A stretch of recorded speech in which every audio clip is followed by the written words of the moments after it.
আজিরচর মোড় পর্যন্ত পড়ায় এসে পড়ছে সিরিয়াল। এই সিরিয়াল দেখেন কি অবস্থা সিরিয়ালের।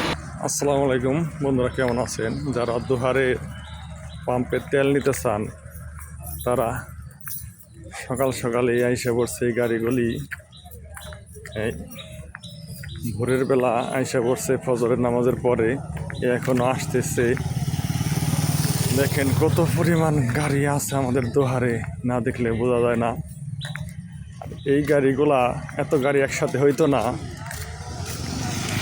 যদি সবাই একসাথে তেল দিত। সবটি পাম্পে দোহার নবাবগঞ্জে যদি একসাথে তেল দিত তাইলে এই গাড়িগুলির এত চাপ হইতো না। তা আপনারা কি বলেন কমেন্ট করে অবশ্যই জানাবেন। যতগুলি গাড়ি একসাথে হইতো কিনে, যদি 3টা পাম্পে 4টা পাম্পে একসাথে তেল দিত তাহলে আমার মনে হয় এই সমস্যাটা তৈরি হইতো না। আমি রাত 3টা বাজে আইসা সিরিয়াল ধরছি, আপনাদেরকে দেখাই কোথায় আমার সিরিয়াল। এই ভাই নামাজ পড়তে গেছে, হ্যালো, এখন সিরিয়াল লাগাইতেছে।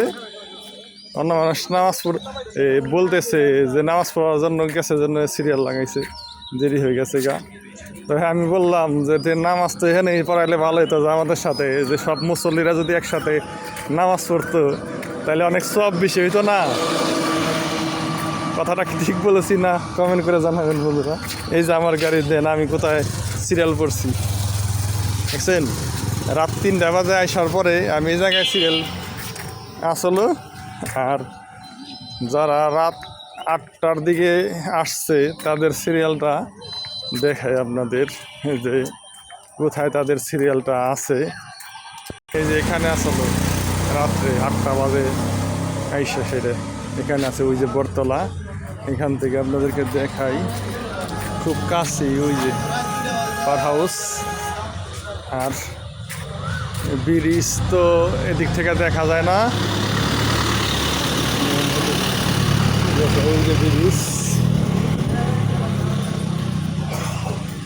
ওই যে ব্রিজটা, আর ওই যে পার হাউস এই যে বাসে। আজকে কতটি গাড়িতে তেল নেয় আপনাদেরকে অবশ্যই বলবো। ভালো থাকবেন সবাই, আসসালামু আলাইকুম।